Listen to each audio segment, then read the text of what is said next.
I think I first got into music through the Tony Hawk's Pro Skater video games. At least punk music anyway. I'd played piano and guitar before that. But those games had bands like the Suicide Machines and Goldfinger and Millencolin, and it was the first time I had heard like ska music, punk music, hardcore music, hip hop music other than what was on the radio. And that was where it kind of started. And from there, it was right as sites like Napster and LimeWire and Kazaa were starting. So there was a lot of really good, albeit incorrectly labeled things to download. So I started diving in from there, and I got a guitar at about age 11, right when all of that was happening, and started to take lessons and started coming actually here to the Grog Shop to see bands a few years later, and it just kind of snowballed from there. I first got into being in a band because there was a ska band from Cleveland Heights called the Rude Staff Checkers, who were about 4 or 5 grades above me, and I saw them play a couple shows when I was very young, maybe 12 or 13, and I was friends with a few of their younger siblings, and for the first time it sort of seemed actually accessible. So after I saw them play, I was kind of inspired to try to do stuff on my own. I started playing music with friends who I'd grown up skateboarding with, and we were just kind of all into the same or similar things. I got a guitar, my friend John got a bass, my friend James, who lived a couple blocks away, was already playing drums, although he was playing in metal bands and stuff. And we started playing Green Day songs and Anti-Flag songs and Weezer songs, and eventually started trying to write our own. Oh man, I'll try to trace the history. I think the band that I started with my friends John Hanna and James Mushler, we went through a bunch of really, really terrible names when we were, we wanted to be a political punk band like Anti-Flag, so I think we named it Willingly Accused. And then I think we had a band when we were 13 or 14 called the Raging Chickens or something like that. And I remember like posing for a really, really lame photo, jumping off of my parents' stairs and like having my dad try to take a picture of me doing like a punk jump with his new digital camera. This was probably 2002, 2003. And from there we decided to be a ska band, and all of the ska bands at the time had ska puns in their names, so we were the Ska-tastrophes. And that was like my first real-ish band from about 13 to 17 or 18. We drafted a few other kids for horn players and went through a few different lineup changes, but that was when I first started playing shows. And then as I finished high school, my musical taste shifted more into punk rock and indie rock and away from ska, and I started going to see bands like the Sidekicks and No Target Audience and Delay, and I started going to shows at a house called the Soggy Dog House in Lakewood. It was the first time I'd gone to like the west side of Cleveland to see shows. And then the Sidekicks had a guitar player that couldn't go on tour one summer, I think it was 2008. And I bailed on my own tour to go on tour with them because I liked their band so much. And after that, I came back from it and I just really didn't want to do anything else. And I was very, very energized to kind of start my own thing. So my friend Lauren, who was the trombone player in the Ska-tastrophes, he was a guitar player too, and he picked up a bass. So we started playing songs by bands like Latterman and Lawrence Arms. We would play Sidekick songs at practice too. And he met a drummer named Steve Gibson through a friend at his college who was wearing a t-shirt of a band that we liked called Ghost Town Trio, which ironically was the other band that I had done the Sidekicks tour with. It was like 7 of us crammed into a van. So it was just a lot of strange little connections, and we started playing shows, and that started Signals Midwest, and we've been going for about 8 years now. I did a show tally yesterday. We've done 348 shows at this point. We've played in 12 or 13 different countries, nearly every U.S. state. have released a bunch of records and 7 inches, and have basically done everything that I set out to do, and it's been a wild ride so far. Through the years of playing shows with Signals Midwest, I always wanted to just have a loud, fast punk rock band, but I also found myself starting to write kind of slower, more pop and indie rock oriented songs. I sort of got into folk bands. Specifically, I got really into the Avett Brothers around 2007, 2008, which was another thing that I had that Sidekicks tour to thank, because that was the first time I heard that band.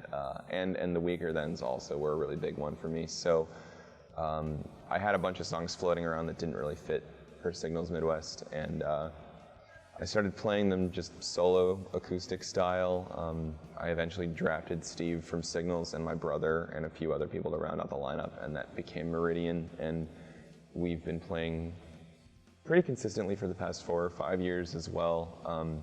Oftentimes it's just my brother and I on tour, since the other dudes have more serious jobs, but that band includes Steve from Signals Midwest, who's the drummer. He plays bass in this band, though. My friend Tim plays drums, and my friend Jeremy, who also plays in another local band called Worship This, is the other guitar player. So, there's kind of this incestuous relationship that all these bands in Cleveland have, where everyone plays in each other's bands, and everyone does at least 2 or 3 things, and, we've had members of all of our friends' bands fill in for shows and tours, and we've all done the same, so there's a really nice collaborative feeling that we have here. I think playing solo shows just sort of happened out of a necessity, because I'm an anxious guy who wants to play shows and tour all the time, and not everybody can. So, when you don't have anybody to do it with, you just do it yourself. It really wasn't a conscious decision. It really wasn't as much of a conscious decision as it was to just go, well, no one can call off work that day, so I'm just going to do this anyway. It's more fun to play with people, but I'd rather play a show than not play one. Signals Midwest had an album that came out on September 2nd of this year called At This Age. Our prior 2 or 3 records were done on kind of a shoestring budget, and in sort of makeshift studios, and this was the first one that we really had a team of people working to produce and engineer it, and I think I'm more proud of it than anything else I've ever recorded. It feels like the realization of what I've been trying to do with the band this whole time, and I'm really proud of it, and I hope anyone who stumbles across it happens to enjoy it as well. We have a song called Alchemy Hour that is on our most recent record, At This Age, that just sort of feels like the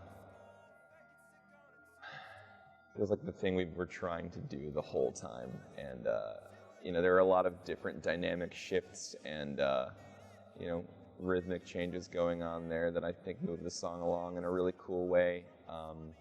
It starts off very kind of slow and introspective, and hits really hard, and drops down in the bridge and builds up to a really cool cathartic moment, and that's just sort of been the feeling that I've tried to evoke with most of our songs, and it just feels like we got it right on that one. I'm really proud of it. I think that's amazing that people get that people feel connected to it.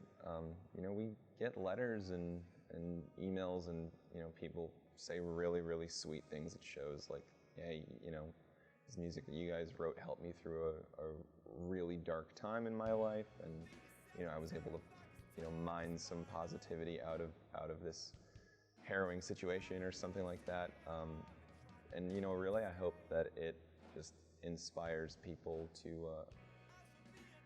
create things, maybe not necessarily even musically related, just to put good back out into the world, and find a way to process maybe their own confusion and anxiety, and just express themselves to people. If it inspires anyone to do that, I think that I've succeeded. Yeah, for anyone interested in any creative process, I mean, you pretty much just have to start doing it and sort of learn as you go. You know, don't just hole up in the basement and write songs and never show them to anybody. I mean, it's never too early to start going out and playing shows and you know, breaking strings and have your voice crack in front of people. You will learn from all of it, and I still do that stuff even now, and I've been playing in bands for, oh, I don't know, 15 years at this point. You know, you just have to start, and you learn as you go, and you're gonna make a lot of mistakes, and that's okay. You know, try to remember people's names. That's a big one. I can continue if you want. A big thing for me was buying a guitar tuner. It took me about 3 or 4 years. I would just plug into like a little handheld one before I went on stage and would just hope that my guitar stayed in tune for the entire half-hour set, and that doesn't ever happen. So, you know, get a tuner, learn how to change your strings, get earplugs. Earplugs are so crucial. Your hearing is really valuable. Don't squander it. I've started playing shows with earplugs probably 3 or 4 years ago, and I wish that I had started much sooner. But ultimately, just try to be nice and kind and open and receptive, and take constructive criticism and work on your craft and hone it and make it work. I grew up 6 blocks from the Grog Shop, just up the street on Coventry Road. I came here for the first time in probably 2003 or 2004, right when I was starting high school. Grog was so fundamental to my development as a musician and a person. For one thing, it's really, really important to have an all-ages venue that's accessible to everyone, and not just making you wait until you're 21 to go experience all these great bands. So, you know, I got to see bands like Anti-Flag and Painted Black and Catch-22 and the Pie Tasters and the Slackers, and, you know, all of these great bands that really shaped me as a person from a very early age. And, you know, I would not have been able to do that if it weren't for the Grog Shop making all of that accessible to me.